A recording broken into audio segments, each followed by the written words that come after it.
समाति लाज नमानी चाकमा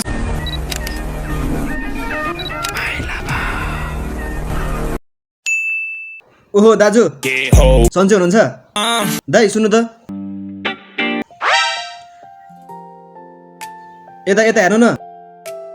कहाँ हिँड्नुभएको रात परेको बेला तेट दाइ यो त भएन नि त तेट दाइ त्यसो भनेर कहाँ हुन्छ अनि दाइ तपाईँ आजभोलि के गर्दै हुनुहुन्छ आज भोलि र्याप पानी हल्लाइरहेको छु दे भगवान भगवान अनि दाइ अरू के छ तपाईँको सुनाउनुहोस् न त आफ्नो बारेमा मेरो के कुरा गर्नु आफ्नै बारे अनि आजभोलि त अब बाहिर देश पनि बिदा छ बन्द छ अनि आजभोलि तपाईँ चाहिँ के गर्दै हुनुहुन्छ काम धन्दा छैन हल्लो हिँड्यो गाँजा तानी लौ मैले मात्रै भने तपाईँ पनि गाँजा खानुहुन्छ अनि दाइ यस्तो कुरा तपाईँ घर थाहा छ कि छैन अनि के हो दाइ लुकी लुकी हान्दिने हेर्नु दाइ अब यस्तो गाँजा साजा खायो भने दिमाग ह्याङ हुन्छ अरे मान्छे पागल त हुन्छ भन्छ त्यही भएर मैले त छोडिदिइसकेँ अब तपाईँ पनि खाना छोडिदिनु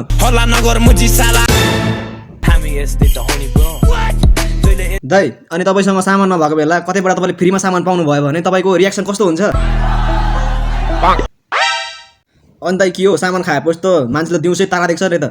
तपाईँले के देख्नुहुन्छ अनि दाइ आजभोलि यो गाँजा कतिको महँगो छ महँगो छैन हो र दाइ तपाईँको कुरा सुनेर त मलाई पनि छोडिदिएको फेरि खाउँ लाग्यो त्यसो भए आजदेखि म पनि तान्ने हो के भनेपछि फेरि भन् त होइन अब होइन त्यतिकै भिडियोको लागि भनेको के मैले गाँजा तानिस् भने मैले तेरो घाँटीको नली तान्छु बुझिस् साला फुच्चीहरू गजिने बन्न खोजे अनि दाइ तपाईँले आज के काम गर्नुभयो नि ए हो र अनि त्योभन्दा अरू चाहिँ अब के गर्न मन छ नि तपाईँलाई ए दाइ यस्तो छाडा छाडा कुरा नबोल्नु न हो त्यो त दाइ तपाईँलाई मैले पहिलेदेखि भने सुध्रिनु भनेर कहिले नसुध्रिनु भएको तपाईँको बानी पनि अनि दाइ तपाईँलाई सबैभन्दा खुसी चाहिँ कुन समयमा हुन्छ ए ठिक छ कि दाइ तपाईँलाई कुरा सोध्नु थियो कि अनि तपाईँले त आजभोलि त के हो लप्चकरमा परेर त गर्लफ्रेन्ड बनाउनु भएको छ त हो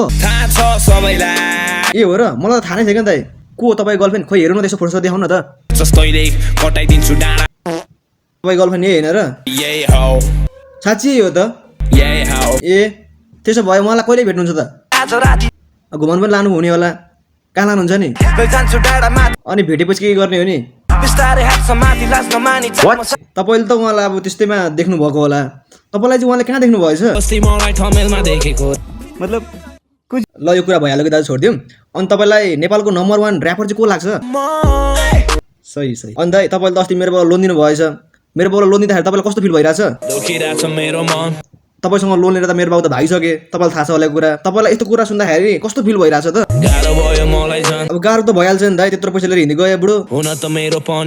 अब गल्ती तपाईँको छ नि दाइ अब मेरो बाबु जस्तो मान्छे तपाईँ लोन दिनुहुन्छ अनि त्यत्रो पैसा तपाईँले किन दिनुभएको त खैरीहरू तर्साउनु परेन अनि खैरीहरू तर्साउनु भयो त तपाईँले अनि खैरीहरू दिनुपर्छ त अनि मेरो बाबु दिएर हुन्छ त नि दाइ अनि मेरो बाबु तपाईँ ठगिहाल्यो खत्तम भयो अब